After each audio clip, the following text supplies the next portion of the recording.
勇敢去追梦，现在就出发。Hello， 大家好，我是212V 的静文。我们现在呢是在第18届的展会现场，现在呢是中道房车的一个展位。我身后的这款房车呢，就是中道房车的骏道 A3 款房车。这款房车呢是基于大通 T60 的底盘打造的，搭载的是 2.8T 的柴油发动机。这款房车呢是一个4驱自动挡的房车。首先我们来看一下车身右侧的位置，这个位置呢是有一个外置的一个32寸的一个外置电视。这个电视呢是夏普的品牌的，在它后方的位置呢有一个加水口，下方呢是一个外置的水管的一个接口。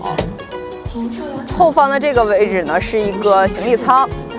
在车辆的后方呢是有一个爬梯架。在车辆左侧的位置，这个位置呢是一个黑水箱的舱门，下方呢是一个储物舱。在这个位置呢是一个60公分的一个侧拓展，我们去车内看一下它的空间有多大。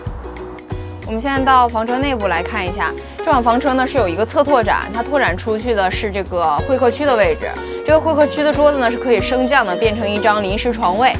我们来看一下厨房的区域，厨房区域这边位置呢是一个带锁止按钮的一个储物柜，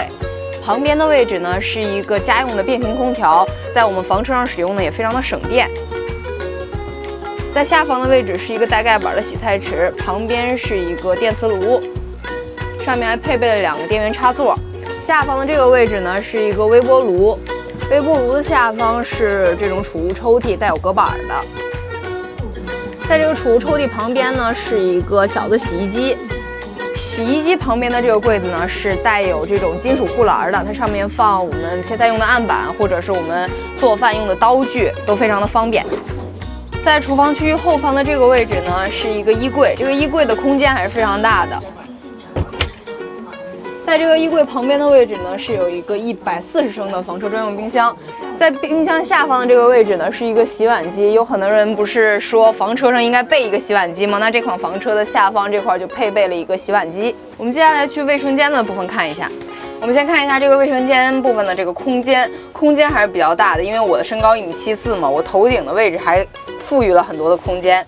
那我们再看一下这个卫生间的配置方面还是比较齐全的。首先我们从上方开始看吧，上方的这个位置呢是配备了一个双气流的换气扇，在这个换气扇的下方，这个我一开始以为是不能打开的，就像很多房车一样，但是它这个是可以打开的，是一个储物柜，里面可以放牙杯或者是我们平常用的洗漱用品，非常的节省空间。这个镜子的下方呢是一个洗脸池，这个洗脸池的面积呢也非常的大。在下方的这个位置呢，是一个赛特福德的可旋转式的马桶，这样空间会比较灵活一些。刚才这个洗脸池我们忘说了，这个水龙头呢是集成有一个淋浴头的，这个淋浴头我们可以拉起来挂在这个位置，平常洗澡的时候就非常方便了。我们现在来看一下这个额头床的部分，这个额头床呢，因为是这个皮卡房车嘛，它这个额头床的举架就会比较低一些，我们上床呢也非常方便，特别适合一些老人或者小孩，而且它这个额头床的尺寸也非常大，包括它的采光透气性都非常的好。这个额头床的床板翻起来之后呢，是一个30寸的液晶电视，车上有配备有卫星天线，平常我们坐在会客区的时候就可以观看这个电视了。